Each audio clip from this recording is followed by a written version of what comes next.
I'm David McGuffin in Kenya with the story of a Canadian AIDS researcher who's harnessing Africa's cell phone revolution to improve medical treatment and save lives.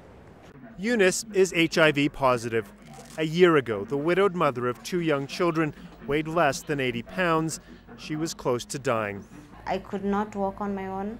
I could not eat. Antiretroviral treatment, or ARVs, made her feel ill. She shied away from the drugs. Then she joined a Canadian-developed program which is using cell phones, cheap and popular in Kenya, to encourage AIDS patients to stick to their medicine. It's producing incredible results. If it was not for the communication between me and them through the phone, I would have probably stopped the drugs because I didn't like the drugs at all.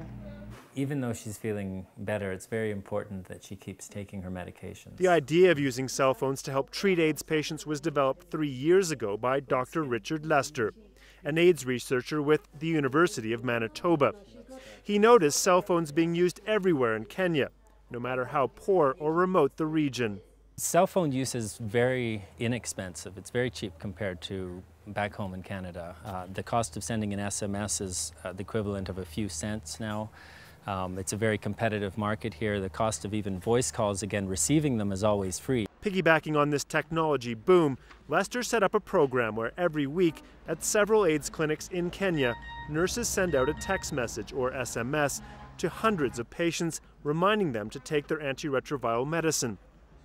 The nurses wait for text replies, either sawa, Swahili for fine, or shida for problem. If there is a problem, the nurses follow up with a cell phone call. Most of them, they just need a lot of support, psychological support through the phone. At times I would forget to take the drug, and I might not have the bus fare to come up to this clinic because I come from far.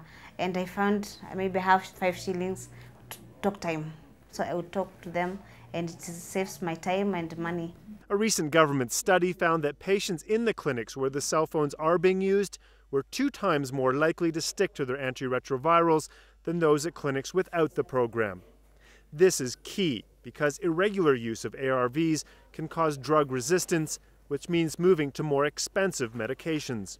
The problem of development of drug resistance means that we move from the cheaper first-line medications into much more expensive second-line medications and further. And that can cause incredible cost escalations in billions of dollars in large programs. By solving minor patient problems with inexpensive cell phone calls and text messages, the program also helps to keep down patient traffic in overworked clinics. But ultimately, its success is on the human level, keeping patients alive, productive, even happy. In me, I felt loved and taken care of. The hope now is to find funding to expand this program to all of Kenya and beyond, so many more people like Eunice can benefit from it as well. David McGuffin, CBC News, Nairobi.